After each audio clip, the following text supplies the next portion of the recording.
नमस्कार, आप देख रहे हैं समाचार सच और आपके साथ मैं हूं सुशील भट्ट। इस वक्त हम मौजूद हैं रामपुर रोड से बरेली रोड को जाने वाले बाईपास यानी कि आनंद आश्रम एक जगह है। वहां पर हमारे संग पद्मश्री यशोधर मटपाल जी हमारे साथ मौजूद हैं। यशोधर मटपाल जी, आपका स्वागत है समाचार सच में। धन्यवाद। मटपाल जी, आपका इतना लंबा जो सांस्कृतिक अनुभव है, जो आपने इस जो उत्तराखंड राज्य की संस्कृति को आगे बढ़ाने के लिए कार्य किया, ये वाकई बहुत सराहनीय काम है और आपने इस राज्य को बहुत कुछ दिया है। तो हम जानना चाहेंगे कि आपने किस प्रकार से मतलब इसकी कला और संस्कृति को बढ़ाने के लिए आप कब से इस क्षेत्र में और आपने क्या-क्या कार्य किए? देखिए, मैं पिछले 60 साल से यहाँ के सांस्कृतिक उत्थान और सांस्कृतिक संघर्ष में लगा हुआ हूँ। मैं मूल रूप से एक चित्रकार रहा हूँ और सन 57 से 62 तक मैंने लखनऊ कला विद्यालय में कला की शिक्षा पाई। उसके बाद मैंने पुरातत्व में 8 साल पूना में मैंने पुरातत्व में पीएचडी किया और लगभग 300 गुफाओं में और केरल में भी करीब लगभग सारा मिल कर के 400 गुफाओं में मैंने अपने जीवन में काम किया, जिसमें कि 30 साल मुझे लगे। तो एक तो हमने आदि मानव की कला का संरक्षण किया, उसकी संस्कृति का संरक्षण किया। उसके सिवाय उत्तराखंड में मैंने करीब 90 गाँव में जा कर के काष्ठ कला का सर्वेक्षण किया और उस पर मेरे 5 ग्रंथ हैं उत्तराखंड की काष्ठ कला पर। और इन सबको मैंने भीमताल में सन 83 में एक लोक संस्कृति संग्रहालय की स्थापना करके उसको सजवाया है।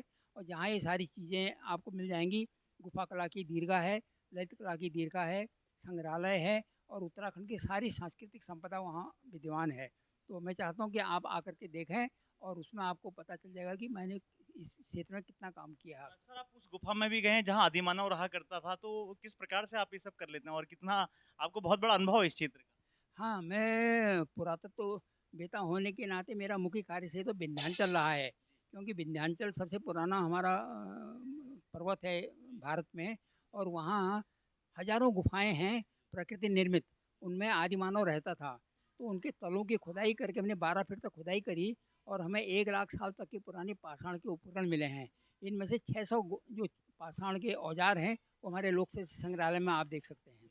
ये गुफाओं के अध्ययन के विषय में आपको प्रेरणा कहाँ से मिली कि मतलब गुफाओं के बारे में जानकारी लेनी है, जो आदि आदि मानव जहाँ रहा करता था और आपको पुरातत्व उसका भी काफ़ी आपको अनुभव और ज्ञान है और आपने उत्तराखंड की लोक संस्कृति को आगे बढ़ाने के लिए भी बहुत कार्य किए हैं। तो जानना चाहेंगे कि मतलब प्रेरणा कहाँ से मिली आपको? मैंने जैसा बताया कि मैं मूल तो चित्रकार हूँ और फिर चित्रकला का डिप्लोमा करने के बाद मुझे ये विचार आया कि किस प्रकार से हम इस कला का उपयोग कर सकते हैं समाज के लिए। तो इसलिए हमने फिर मैं अजंता भी गया और मैं अन्य गुफाओं में भी गया और मुझे लगा कि जो कार्य क्षेत्र में अभी तक नहीं हुआ है उसमें मैं कार्य करूं। इस प्रकार से मैंने आदि मानव की गुफाओं में काम किया। जैसा मैंने बताया कि मेरा मुख्य क्षेत्र जो है विंध्याचल रहा है, इसके साथ मिर्ज़ापुर क्षेत्र में मैंने काम किया और उत्तराखंड में काम किया। और इनमें मैंने गुफाओं में बैठ कर के आदि मानव की कला की अनुकृतियाँ करी और उसमें की संस्कृति का जो उसमें दिग्दर्शन था उस पर मैंने पुस्तकें लिखी। और मेरी लगभग 50 पुस्तकें हैं जो कि पुरातत्व और कला पर संबंधित हैं। आप उनको सब भीमताल में आ करके वहाँ देख सकते हैं कि आदि मानव की कला की सारी अलग दीर्घा है। वहाँ आपको उनके चित्रों के दर्शन हो जाएंगे।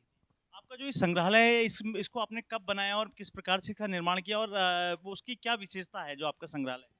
देखिए, संग्रहालय 1983 में मैंने स्थापित किया और उसका उद्देश्य है कि उत्तराखंड में जो बाहर से भी पर्यटक आते हैं उनको एक ऐसा स्थान नहीं मिलता है जहाँ हमारे पूरे उत्तराखंड की संस्कृति के दर्शन हों। इसलिए हमने यहाँ पर हमारे जो दोनों मंडलों के गढ़वाल और कुमाऊं मंडलों के सारी हमारी जो भौतिक संपदा है, जो हमारे घरों में बर्तन औजार कपड़े और ये सारी चीज़ें हैं, इनका संरक्षण किया।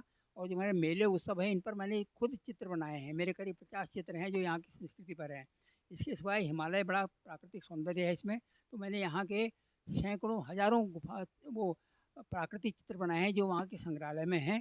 तो इस प्रकार से वहाँ आकर के आपको यहाँ का पूरा दर्शन मिलेगा, सांस्कृतिक व्यक्तित्व भी और प्राकृतिक सौंदर्य भी। सर, जैसे कि आप पद्मश्री हैं और आपको अभी हाल ही में सरकार ने एक पुरस्कार से भी नवाजा था। तो आपका क्योंकि इस उत्तराखंड की संस्कृति को आगे बढ़ाने में बहुत बड़ा योगदान रहा है और आप पुरातत्व के भी बहुत जानकार हैं।